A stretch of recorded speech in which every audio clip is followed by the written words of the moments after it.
زمین و زمان تمہارے لیے، مکین و مکان تمہارے لیے، زمین و زمان تمہارے لیے، مکین و مکان تمہارے لیے۔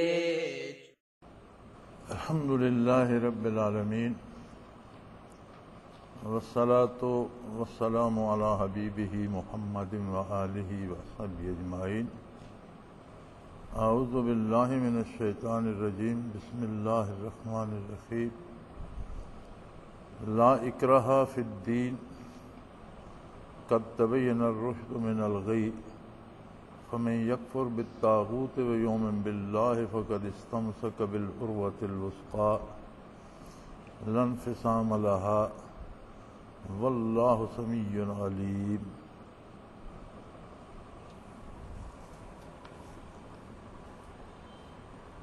ارشاد باری ہے، لا اکراہ فی الدین، دین کے قبول کروانے میں کوئی زبردستی نہیں ہے۔ اس لیے قد تبین الرشد من الغی، ہدایت اور گمراہی، دین اور بے دینی، اسلام اور کفر واضح کر دیے گئے ہیں۔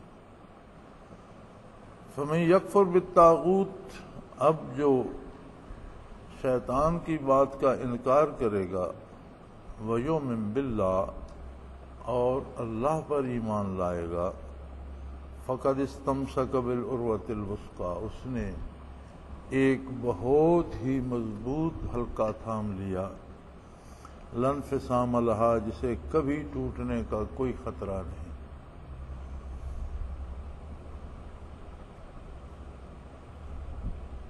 واللہ سمیع علیم، اللہ کریم خوب سننے والے بھی ہیں، جاننے والے بھی ہیں۔ لا اکراہ فی الدین، دین میں زبردستی نہیں ہے۔ اللہ کریم نے مخلوق کو امور عادیہ کا قیدی بنا دیا ہے، اور ہر چیز، ہر شے، ہر مخلوق اپنی فطری اور طبعی عادت کے مطابق عمر بسر کرتی ہے۔ ان کو اسباب ہی ایسے دیے گئے ہیں، مزاج ایسے دیے گئے ہیں، فطرت ایسی بنا دی گئی ہے۔ اب اگر درندے کو، شیر کو گھاس کھانا پڑے تو اس کا معدہ گھاس کو ہضم ہی نہیں کرتا، اور اگر چرندے کو، گھاس چرنے والے جانور کو آپ گوشت کھلائیں تو اس کے معدے میں گوشت ہضم کرنے کی خصوصیت نہیں ہے۔ اسے گھاس ہی چرنا ہے، سبزہ ہی چرنا ہے، اسے گوشت ہی کھانا ہے۔ تو اس طرح سے اللہ کی ساری مخلوق اس کی دی ہوئی فطرت اور جبلی عادتوں کے مطابق اپنا وقت بسر کرتی ہے۔ انسان بھی بڑی حد تک اپنی پسند کو دخل نہیں دے سکتا، اپنی مرضی سے پیدا نہیں ہو سکتا، اپنی مرضی سے اپنی شکل نہیں بنا سکتا، اپنی مرضی سے اپنی فطری صلاحیتوں کو تبدیل نہیں کر سکتا، اپنی مرضی سے صحت و بیماری پہ اختیار نہیں رکھتا، اپنی مرضی سے زندگی اور موت پہ اختیار نہیں رکھتا۔ فطرت کے قانون کے مطابق یہ بھی چلتا رہتا ہے۔ لیکن باقی مخلوق کی نسبت اسے جو ایک اضافی وصف دیا ہے وہ ہے اللہ کی پہچان کا۔ ساری مخلوق حکم کے تابع ہے۔ انسان ایک ایسی مخلوق ہے جس کی نگاہ حاکم کی طرف اٹھتی ہے، جو یہ چاہتا ہے کہ حکم دینے والا کون ہے۔ مجھے کس نے پیدا کیا، کون ہے میرا خالق، کون ہے جو اس جہان کو چلا رہا ہے، کون ہے اتنا بڑا صناع جس نے یہ ساری تخلیق بنا دی اور اتنی بڑی کارگاہ حیات قائم کر دی، اور کون ہے ایسا قادر جو اسے باقاعدگی سے چلا رہا ہے۔ یہ سوال انسان کی فطرت میں رکھ دیا گیا ہے، اسے اس سوال کی استعداد عطا کی ہے۔ اب اس کے بعد اسے مجبور نہیں کیا گیا کہ یہ ضرور مانے، اور یہی کچھ امتحان ہے، اور یہی انسان کا اختیار بھی ہے۔ اسے موقع دیا گیا ہے، ایک طرف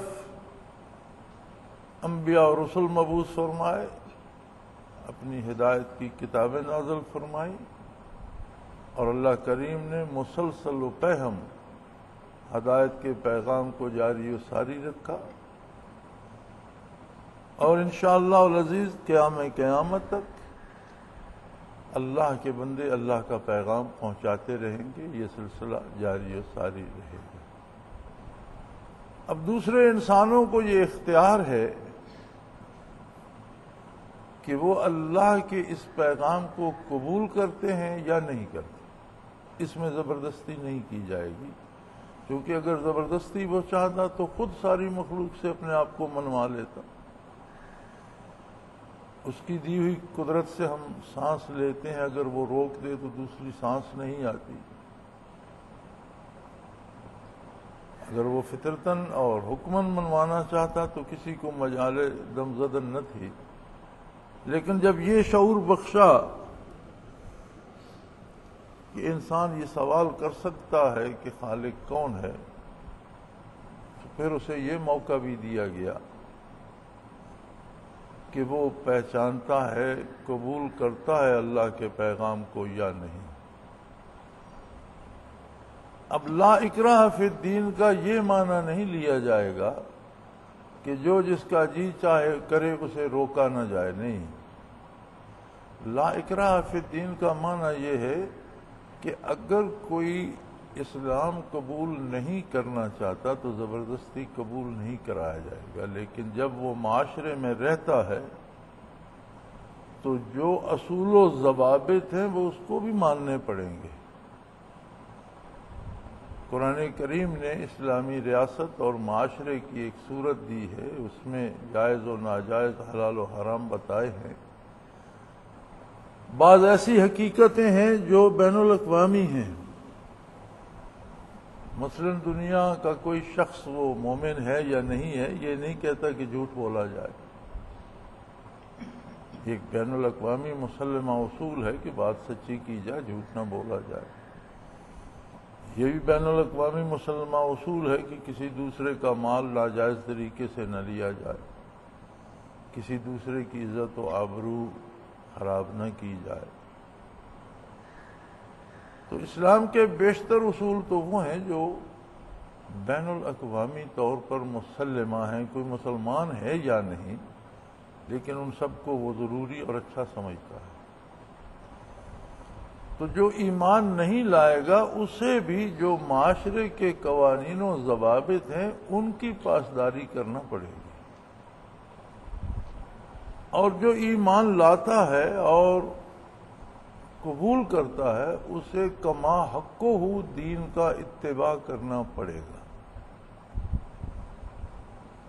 اور اگر وہ دین کے اتباع سے جی چراتا ہے تو معاشرے کو چلانے والے ذمہ دار لوگ جو خود کو حکمران سمجھتے ہیں، حکمران کہلاتے ہیں، صدور اور وزراء کہلاتے ہیں، ان کی ذمہ داری ہے کہ کلمہ پڑھنے کے بعد جو شخص دین پر عمل نہیں کرتا اس کی باز پرس کی جائے اور اس پر اسے سزا دی جائے جو سزائیں اسلام نے مقرر کر دی ہیں۔ مثلا آپ فرائض عبادات ہی کو لے لیں تو اگر کوئی جان بوجھ کر فرائض ترک کر دیتا ہے تو اس کے لیے حکم ہے کہ اسے حکم دیا جائے اگر وہ عمل نہیں کرتا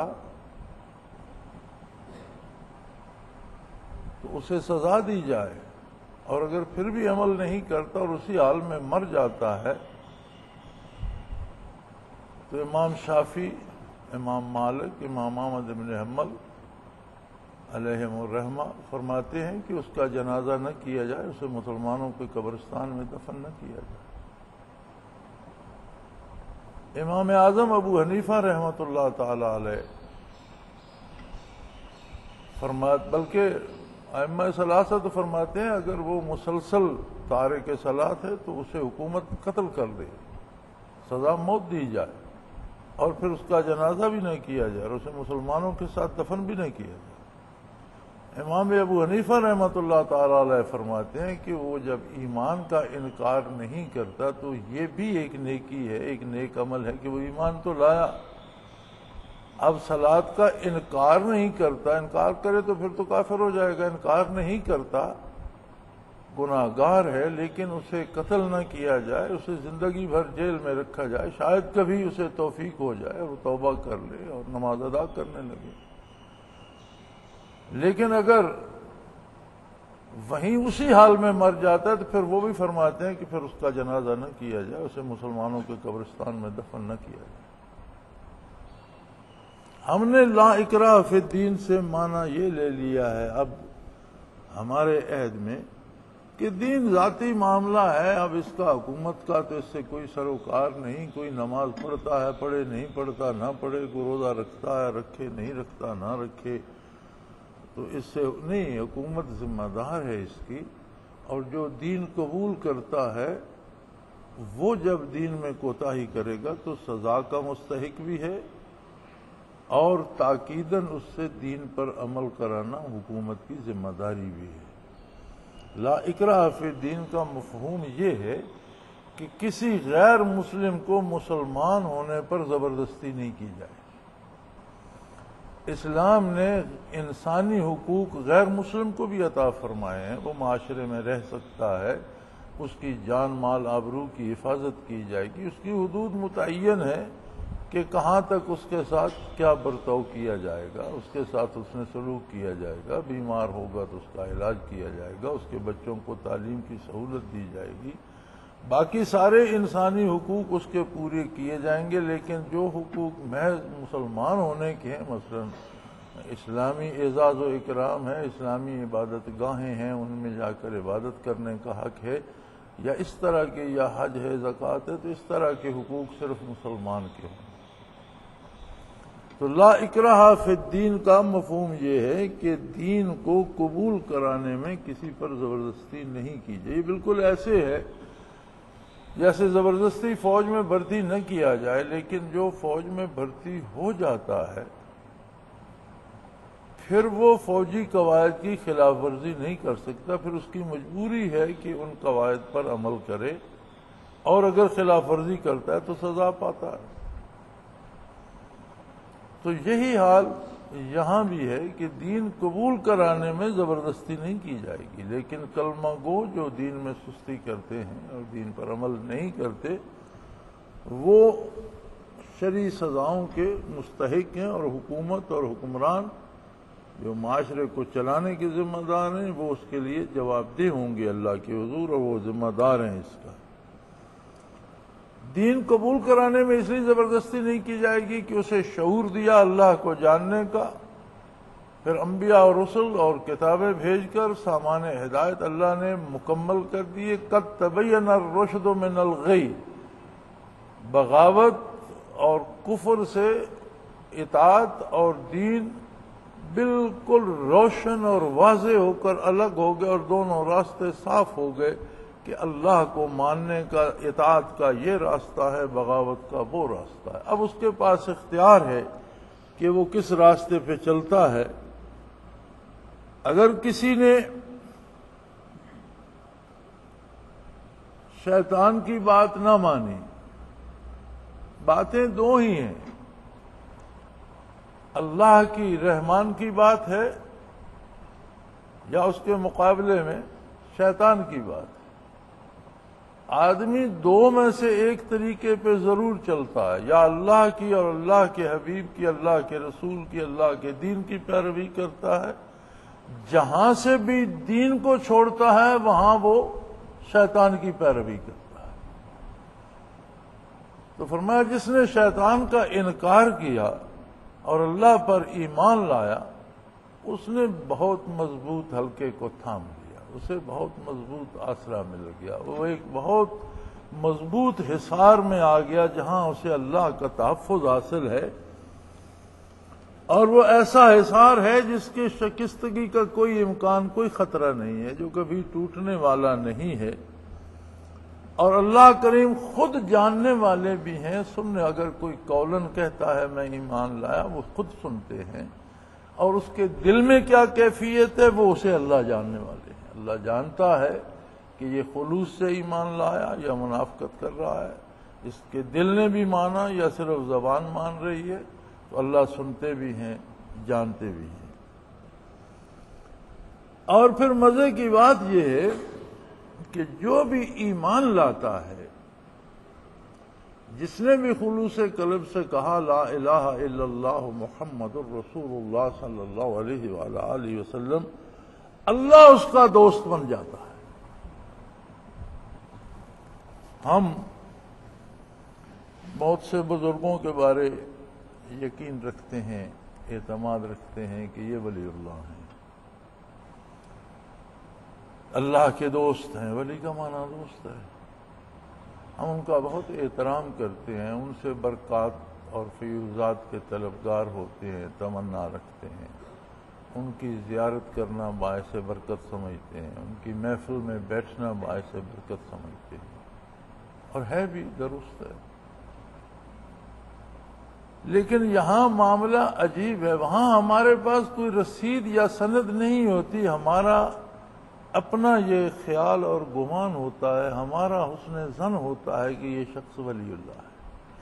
اب اس کے ولی ہونے کی ہمارے پاس اللہ کی طرف سے کوئی رسید نہیں ہوتی کہ یہ ولی اللہ ہے، کوئی نشاندہی نہیں ہوتی۔ نبی کی تصدیق ہوتی ہے، نبی کے معجزات ہوتے ہیں، نبی کی کتاب ہوتی ہے، اللہ نبی کے نبی ہونے کی تصدیق فرماتا ہے، لیکن ولی کی ولایت کی کوئی تصدیق نہیں ہوتی، ہمارا حسن ظن ہوتا ہے۔ فرمایا جو ایمان لاتا ہے اللہ اس کا ولی بن جاتا ہے، ہر کلمہ گو ولی اللہ ہے۔ اللہ اپنی طرف سے، اللہ ولی الذین آمنوا، جو بھی ایمان لاتا ہے اللہ خود اس کا دوست بن جاتا ہے۔ یہاں تو رسید آ گئی نا، سند آ گئی، یہاں تو اللہ کی گواہی آ گئی، خود اللہ نے ارشاد فرما دیا کہ جو بھی ایمان لاتا ہے میں اس کا دوست بن جاتا ہوں۔ گویا ہر مسلمان ولی اللہ ہے۔ بندے کی طرف سے ہمارے پاس دلیل نہیں ہے، اللہ کی طرف سے اس کا ارشاد موجود ہے کہ جو بھی ایمان لایا میں اس کا ولی ہوں، میں اس کا دوست ہوں۔ اور اللہ کی دوستی کا پتہ کیسے چلے گا؟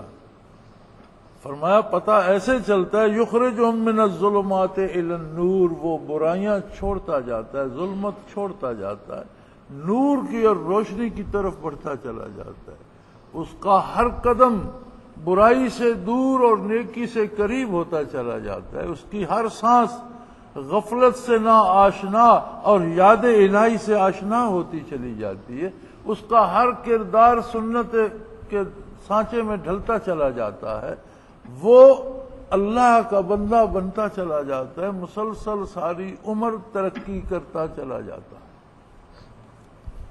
کبھی کوئی منزل ایسی نہیں آتی ولایت میں کہ یہ ولایت تمام ہو گئی۔ تمام ہو گئی کا مطلب تو یہ ہے کہ اللہ کریم کسی ایک خاص جگہ پہ بیٹھے ہیں جی، اور وہ جو اللہ کی طرف سفر کر رہا ہے وہ وہاں پہنچ گیا اور ولایت تمام ہو گئی، ایسی بات تو ہے نہیں۔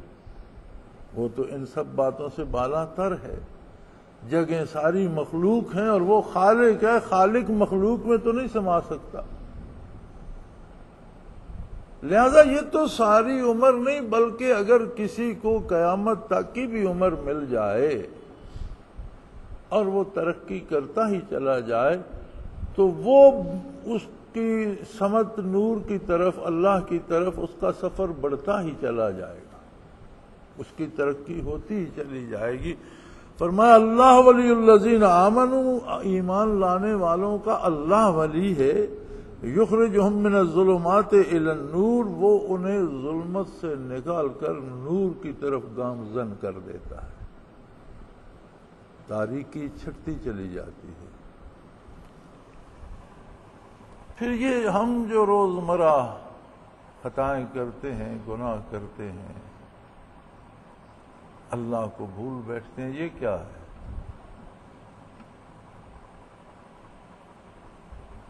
اب اس جرم کا اندازہ لگائیے کہ اللہ بندے کی دوستی کا دعویٰ کر رہا ہو اور بندہ ادھر سے پیٹھ کر کے منہ دوسری طرف کر کے کھڑا ہو جائے، یہ کتنا جرم بنے گا؟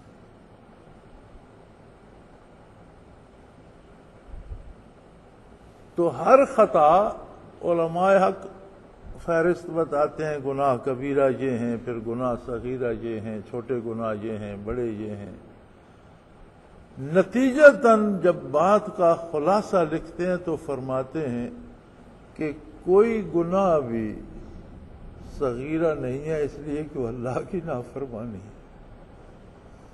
چھوٹی نافرمانی یا بڑی نافرمانی کی بات نہیں، بات یہ ہے کہ نافرمانی کس کی ہے اس حساب سے بڑی ہو جاتی ہے۔ نافرمانی کس ذات کی ہے اس کا اندازہ کیا جائے تو جسے آپ صغیرہ کہتے ہیں وہ کئی کبیرہ گناہوں سے بڑا ہو جاتا ہے۔ لیکن اللہ بہت کریم ہے، وہ بندے کو مناتا رہتا ہے جب تک اس دار دنیا میں ہے، وہ بندے کے لیے اپنا باب رحمت بند نہیں کرتا، وہ توبہ کا دروازہ کھلا رکھتا ہے۔ وہ کہتا ہے تو نے مجھے چھوڑ دیا، تو نے میری بات نہیں مانی، تو نے میری طرف پشت کر لی، چل اب آ جا، راضی ہو جا، جہاں ہے وہاں سے آ جا، مڑا تو واپس آ جا، میں تجھے پھر قبول کرتا۔ التائب من الذنب کمن لا ذنب له، او کما قال رسول اللہ صلی اللہ علیہ وسلم، آپ صلی اللہ علیہ وسلم کا ارشاد عالی ہے کہ گناہ سے توبہ کرنے والا ایسے پاک ہو جاتا ہے جیسے اس نے گناہ کیا نہ ہو۔ یہ اس کا کرم ہے نا، کہ کتنی بڑی گستاخی ہے کہ وہ کہتا ہے میں تیرا دوست ہوں، میرے پاس آ، یہ کہتا ہے نہیں میں ادھر جا رہا ہوں، میں شیطان کی بات مانوں گا، اس پر عمل بھی کر گزرتا ہے، وہ اس پہ دروازہ بند نہیں کرتا، پھر پکارتا ہے اچھا جو کیا تو نے غلط کیا لیکن چھوڑ اسے، بھول جا، واپس آ جا۔ محتاج بندہ ہے، ضرورت بندے کو ہے، وہ بے نیاز ہے، اسے کیا ساری دنیا ولی ہو جائے تو اس کا کیا صبر جائے گا، اور ساری دنیا کافر ہو جائے اس کی شان میں کیا فرق پڑے گا؟ کچھ نہیں،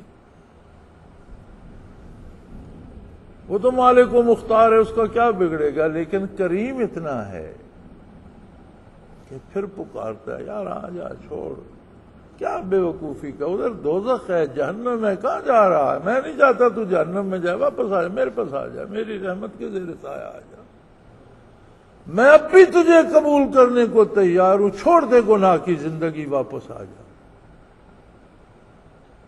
اب اگر بندہ اس پہ بھی واپس نہ آئے اور اسی میں مر جائے،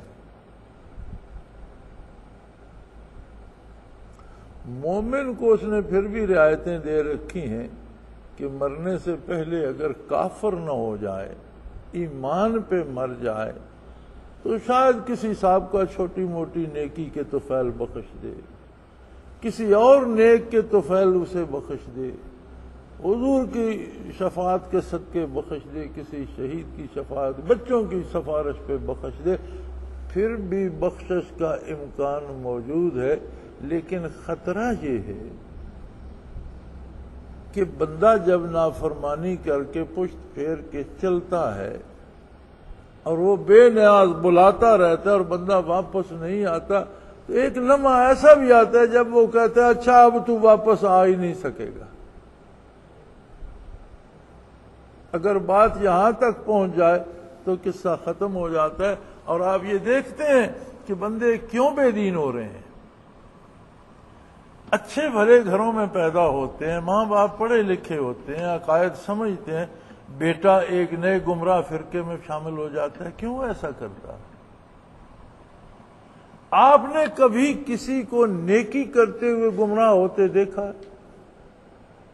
نیکی سے گمراہ نہیں ہوتا، وہ برائی سے گمراہ ہوتا۔ اور جتنے گمراہ فرقوں میں جو لوگ شامل ہوتے ہیں، یقیناً برائی کرتے کرتے، بدکاری کرتے کرتے، گناہ کرتے کرتے اللہ کریم بلاتے رہتے ہیں، وہ دور بھاگتے رہتے ہیں۔ وقت آتا ہے جب وہ باب رحمت بند کر دیتا ہے، اب وہ کٹی پتنگ کی طرح ہے، اللہ کو کیا پرواہ ہے کس فرقے میں جا رہا ہے اور کس جھاڑی سے الجھ رہا ہے۔ اس لیے گمراہ فرقے پیدا ہو جاتے ہیں۔ گناہوں کی کثرت ایک ایسا وقت بھی لے آتی ہے جب ایمان قبول کرنے کی اہلیت ہی سلب ہو جاتی، دل سیاہ ہو جاتی۔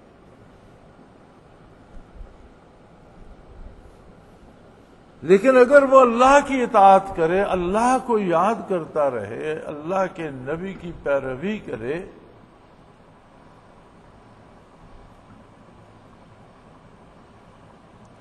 اللہ اسے معشوق کا درجہ دے دیتا۔ دنیا میں سب سے زیادہ لاڈلے معشوق ہوا کرتے ہیں۔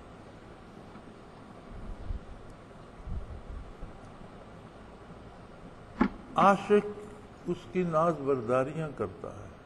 نبی کریم صلی اللہ علیہ وسلم کے بارے اللہ کریم خود ارشاد فرماتے ہیں کہ میرے حبیب ان لوگوں کو بتائیے، قل ان کنتم تحبون اللہ، اگر تم اللہ کی محبت چاہتے ہو، اگر تمہیں اللہ سے محبت، اللہ کے پیار کی تلاش ہے، فاتبعونی، میری غلامی قبول کر لو، بلا چوں و چنا میرے نقوش کف پا پہ چلے آؤ، یحببکم اللہ، تم اللہ کے اللہ تم سے محبت کرنے لگے گا، تمہیں اپنا معشوق بنا لے گا، تمہاری ناز برداریاں وہ خالق کرے گا جس کی ناز برداریاں ساری کائنات کرتی ہے، جس درگاہ پہ سارے سر جھکتے ہیں وہ تمہارے ناز اٹھائے گا، تمہیں اپنا محبوب بنا لے گا، اپنا لاڈلا بنا لے گا، اپنا پیارا بنا لے گا۔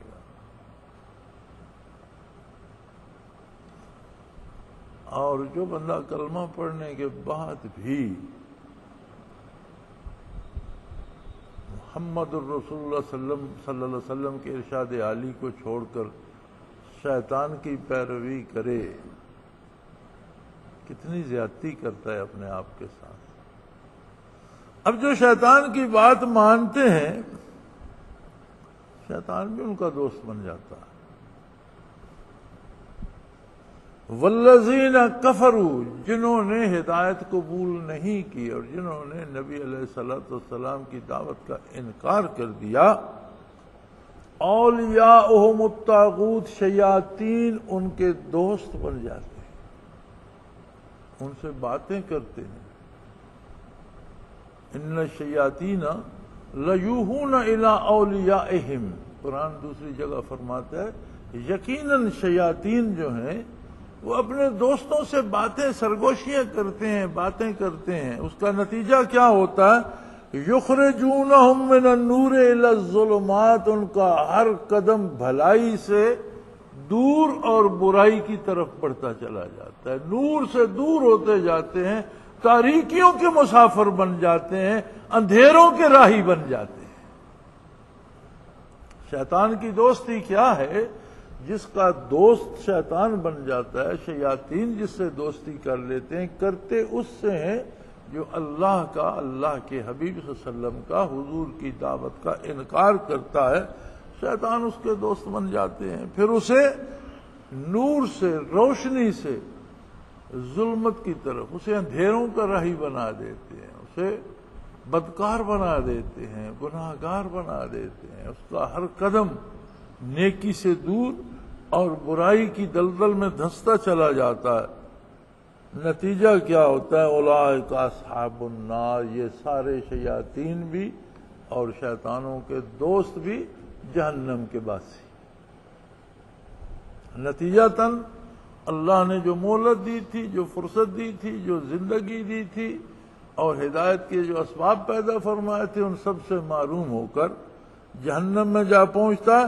اور جہنم ایسی جگہ ہے ہم فیہا خالدون، جہاں سے پھر نکلنے کا کوئی چارہ نہیں۔ کافر کے لیے جہنم میں خلود ہے اور مومن کے لیے جنت میں خلود ہے، گھر ہے مستقل، جہاں جو پہنچ گیا اسے پھر وہاں ہمیشہ رہنا ہے۔ یہ یاد رکھیں کہ انسان بے شک اس کا وجود خاکی ہے، بے شک اس کے عناصر اربع ہوا، آگ، مٹی، پانی سارے زمین پہ ملتے ہیں، لیکن یہ عناصر اربع وجود کے ہیں۔ اس کی روح عالم امر سے ہے۔ عالم امر وہاں سے شروع ہوتا ہے جہاں مخلوق کی حد ختم ہو جاتی ہے۔ امر اللہ کا وصف ہے، صفت ہے اللہ کی۔ امر باقی ہے، جس طرح اللہ باقی ہے، جس طرح اس کی ذات باقی ہے، اسی طرح اس کی صفات باقی ہیں۔ مخلوق تو فنا ہو سکتی ہے، اللہ کی صفات کو فنا نہیں ہے۔ روح عالم امر سے ہے۔ بھئی امر سے اللہ کی صفت سے روح کیسے بنی؟ فرمایا یہ بات تمہارے شعور سے بالا تر ہے۔ وما اوتیتم من العلم الا قلیلا۔ انسانی شعور اس کاریگری کو نہیں سمجھ سکتا کہ روح کیسے بنی۔ تمہارے لیے یہ جاننا ضروری ہے، قل الروح من امر ربی، میرے حبیب نے کہہ دو روح میرے رب کے امر سے ہے۔ امر کو فنا نہیں ہے، روح کو بھی فنا نہیں ہوگی۔ یہ موت جسے ہم فنا سمجھتے ہیں، یہ فنا نہیں ہے۔ روح کا تعلق جو بدن سے تھا وہ ظاہری حیات کے طور پر کٹ جاتا ہے، زندگی دنیاوی ختم ہو جاتی ہے، لیکن ہر ذرہ بدن کے ساتھ روح کا تعلق مر کر بھی رہتا ہے۔ برزخ میں جس طرح دنیا میں سامنے تو وجود ہے، لیکن وجود کے واسطے سے روح بھی متاثر ہوتی ہے۔ وجود گناہ کرتا ہے، ظلمت روح پر بھی آتی ہے۔ وجود نیکیاں کرتا ہے، نورانیت روح پر بھی آتی ہے۔ برزخ میں جو سلوک روح سے ہوگا اس کے اثرات وجود تک بھی پہنچتے ہیں، خواہ وہ کسی شکل میں بھی بدل گیا ہو۔ جب قیامت قائم ہوگی، وجود بھی سالم ہو جائے گا، روح بھی سالم ہو جائے گی، اور دونوں بالمشافہ مکلف ہوں گے، نہ روح بدن کے واسطے سے نہ بدن روح کے واسطے سے۔ اور بدن کا چونکہ روح کے ساتھ مستقل تعلق ہے، روح کو فنا نہیں، بدن کو بھی فنا نہیں۔ روح کے واسطے سے بدن کو بھی فنا نہیں ہوگی۔ اگر اپنی منزل پر پہنچا، اللہ کی بخشش کو پا گیا، اللہ سب مومنین کو نصیب کرے، تو وہ ہمیشہ ہمیشہ کے لیے رحمت الہی کے سائے میں رہے گا، کبھی فنا نہیں ہوگا۔ اور خدا نہ خواستہ جو بھٹک گیا اور جس کا خاتمہ کفر پر ہوا، وہ بھی یہ امید چھوڑ دے کہ پھر وہ موت کی آرزو کرے گا تو جہنم میں مر جائے گا۔ جہنم میں موت نہیں آئے گی، اور نہ جہنم ختم ہوگی نہ وہ ختم ہوگا، وہاں بھی ہمیشہ ہمیشہ کے لیے رہنا پڑے گا۔ اللہ تمام مومنین کو جہنم سے بچائے اور ہدایت پر استقامت دے، اور نبی کریم صلی اللہ علیہ وسلم کے اتباع کی توفیق عطا فرمائے۔ اللہ اپنے نیک بندوں کے ساتھ زندہ رکھے، نیک بندوں کے ساتھ موت نصیب فرمائے، اور صالحین کے ساتھ حشر فرمائے، اور دنیا اور آخرت کی ندامت اور رسوائی سے اپنی پناہ میں رکھے۔ وآخر دعوانا ان الحمدللہ رب العالمین۔ زمین و زمان تمہارے لیے، مکین و مکان تمہارے لیے، زمین و زمان